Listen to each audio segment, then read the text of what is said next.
Thom Hartmann here on the news. You need to know this. Global markets surged yesterday on news that central banks around the world would step up to bail out the euro. But underneath the temporary euphoria of the Dow Jones surging over 400 points, there are very real concerns among investors that this latest move is merely a temporary fix, and that the fundamental problems underlying the European debt crisis are still unresolved. As Bert White, the chief investment officer at LPL Financial, said, it helps to prop up the banks for a while, which is going to buy time for Europe to fix a problem. This is essentially a Band-Aid. But as we've seen, Europe and the United States, for that matter, seem unable to fix the problems in our markets and our banks.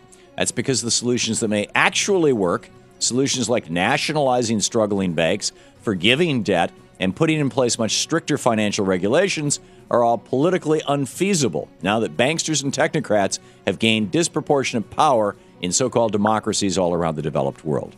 Until we kick the money changers out of the temple of our democracies, this crisis will get worse and worse and eventually bring us all down. Just wait and see. This winter, the poor are screwed.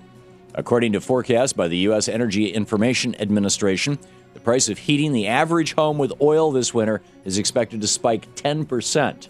That's $2,500 a year for the whole season. That's a 45% increase from just 2 years ago. There are more than 8 million homes in America that rely on oil for heating purposes, and roughly 1 in 4 in the Northeast. Unrest in the Middle East and rampant speculation on Wall Street are to blame for the oil price spike. At the same time, thanks to Republicans demanding spending cuts, the LIHEAP program, that's the Low Income Heating Home Energy Assistance Program, saw its budget cut in half this year, meaning more and more poor people won't be able to stay warm in America during this coming winter. Currently, 1 in 5 Americans are economically insecure, meaning they can't afford to pay for the essentials to live. So thanks to Republicans, this winter, 20% of our country will have to make a choice: stay warm at home or put food on the table. A disgraceful reality for the richest planet on the nation on the planet. In the best of the rest of the news, as Republicans scramble to undo the automatic cuts to the defense budget in the wake of a supercommittee failure, a new study shows that the military spending actually kills jobs. The Political Economy Research Institute out of the University of Massachusetts Amherst analyzed the job creation effects of various types of government spending. What they found is that military spending produces lower job numbers than any other federal spending on clean energy, healthcare, or even education. For example, $1 billion spent on the military creates roughly 11,200 jobs.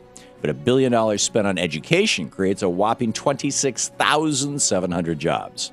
That means for every $1 billion our nation diverts from education to defense, we lose 15,000 jobs. Right now, our war profiteers have become millionaires and billionaires, yet teachers across the nation are under attack for making a middle-class wage. The rise in the military-industrial complex today must be causing James Madison and Dwight Eisenhower to roll over in their graves. Speaking of a military state, the Senate moved one step closer to passing the Defense Authorization Bill, which gives dangerous new powers to the president regarding indefinite detention. Despite a White House veto threat, the Senate is expected to pass the legislation today. Call your senator before it's too late and tell him not to light the Constitution on fire.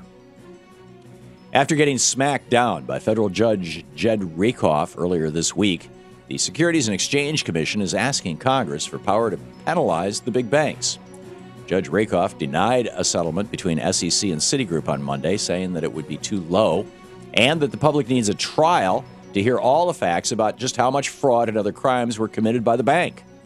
The SEC has now sent a letter to the Senate Banking Committee asking for permission to raise the maximum penalty on fraudulent banks by 900%. Under the new penalty, big banks could face penalties into the billions of dollars for crimes in the billions of dollars. But as we've seen, no matter how high the financial penalty is, these criminal banksters just pay the fines, consider it a cost of business, and either deduct it from their taxes or pass it along to their customers, or both. Best way to punish them is simple. Start throwing their CEOs in jail, or bring back the corporate death penalty as it used to exist in America, and break up these banks and sell off their assets. With the federal crackdown on medical marijuana looming, 2 governors are pushing back.